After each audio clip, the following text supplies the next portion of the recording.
What do you think, Simon? I mean, nobody lost any ground. No. Do you think Liverpool may be slightly disappointed this Monday morning for failing to capitalise?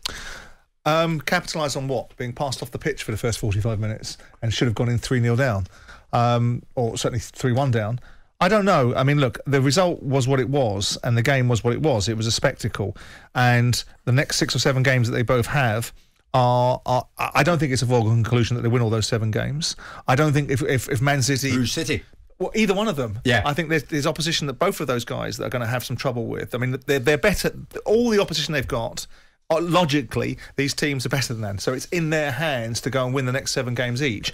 But pressure and outside factors and injuries and losing FA Cup semi-finals and whatever else, or getting knocked out of Champions Leagues or being driven harder in the Champions League at certain times, all factor into it. So when Pep turns around and says, well, if we draw a game, I don't think that's the case at all. I think that it's likely, if you were to close your eyes and think, well, both these teams win the next 7 games, it's likely to be the case, which means Man City will win the league. I have always felt that Man City will win the league. I enjoy watching Liverpool far more than I enjoy watching Man City. Man City are a sophisticated, very elegant team, but Liverpool are a potent, grab you by the throat, get you out of a seat, or get you off the seat of a chair sort of team. So if you want me to tell you who I want to win, I'd like Liverpool to win the league because I just enjoy watching them more. Who do I think is going to win? I think it'll be Manchester City. And I think yesterday's game was a very difficult opportunity to go to the Etihad with that record over 12 years and say we're going to reverse the blueprint of what's gone on against a side that's very formidable and be disappointed by the fact that we didn't. And in the first half, we could have been out of sight, getting defeated. I think it's a decent result for Liverpool to have come back. I think coming back after out in the second half just shows you the effect that a manager could and should have on a team.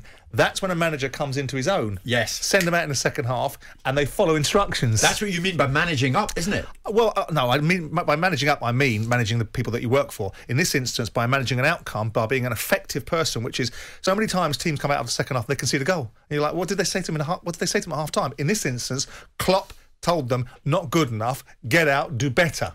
And that's precisely what they did for the first 15, 20 minutes. Having the mentality to do it as well, the mentality and belief in yourself to go out against one of the best teams in the world and produce what they did in the second half. It was so much better in every aspect.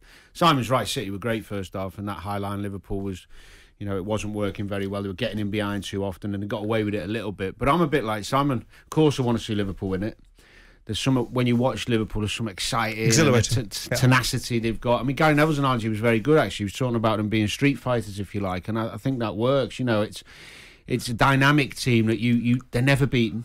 They've always got that ability to hit. Even when they're not playing well, Liverpool can kill you. I think they're a bit more. I mean, I think the analogy is right, but I think they're a little bit. I think it does them a little bit of a disservice because they've got people like Thiago that can pass the ball off the pitch. I think he meant it more in the moment against City because City have this elegance and this possession-based game. But it was, Jim, it was such high quality from both sides in terms of technical ability on the ball. Great concentration at times from the one-on-one defending. There were so many aspects of that game you have to admire. So many world-class players on the football pitch. It's interesting as well in terms of the respect they seem to have for each other, the players and the managers, rather than the rivalries we've talked about in the past. The Arsenal United players hated each other. That's right. There's no needle in hate in this one, is there? No, it's a bit too nice at times. But does that detract from it? No, not for me. Not for me. I think the quality on the pitch says it all. The intensity the games are played at. I actually think both teams will win all the games. And I actually think don't think the semi-final's relevant at all to how they'll do in the league. So from this point onwards in the Premier League, both Liverpool and City win. Unfortunately, what's in front of them? Yeah, the only game I think that West Ham have shown that they're capable of beating anybody at home when they're at it. If they can put in a performance, because City got to go West Ham. Wolves arguably more difficult, but West Ham are the team. I think if they play someone in and got full strength, they can cause City problems. Danny's right, though, talking about quality, Simon. I mean, as you'll see, since the start of the 2018-19 season, this statistic, honest to God, City have amassed 339 points to Liverpool's 338. Yeah. I mean, Talk about nip and tuck. I mean, you look at it, it's really, to look at it's the games that Liverpool have drawn that have taken away from their ability to have superseded the points that Man City have got. And I know the Man City fans are going to go, but if you look at the spend pattern of these clubs over that period of time, Liverpool's spend pattern is far less than Manchester City. So we go back to the argument, and people are going to start saying it's a Man City-centric observation from my part about checkbook managers and managers that buy teams and managers that build teams. I think despite the fact that a lot of things I say Jurgen Klopp doesn't like, you can't argue with the fact that he produces one hell of a powerhouse of a team and does it from an economic standpoint of being able to wash its face with what it buys against what it sells. The way Liverpool have done it is remarkable in that they keep finding diamonds in the rough and polishing them up to become superstars. And although the admiration is there for what Pep does with Man City's players, because even though he brings in ready-made players, he still makes them better. So they both deserve credit for that. But I think the way Liverpool have done it is more admirable in that respect, in the recruitment and the type of players they bring in into the system and build them. Yeah.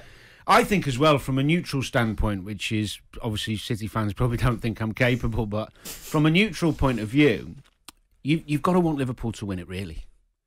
Because if not, I mean that. Because you believe that Man City are building some sort of dynasty, winning the Premier League back to back. If they win it again, what would that be? 4 in 5 years? I know what you mean. 4 in 5 years, and it starts becoming a little bit. But it's very nip and tuck.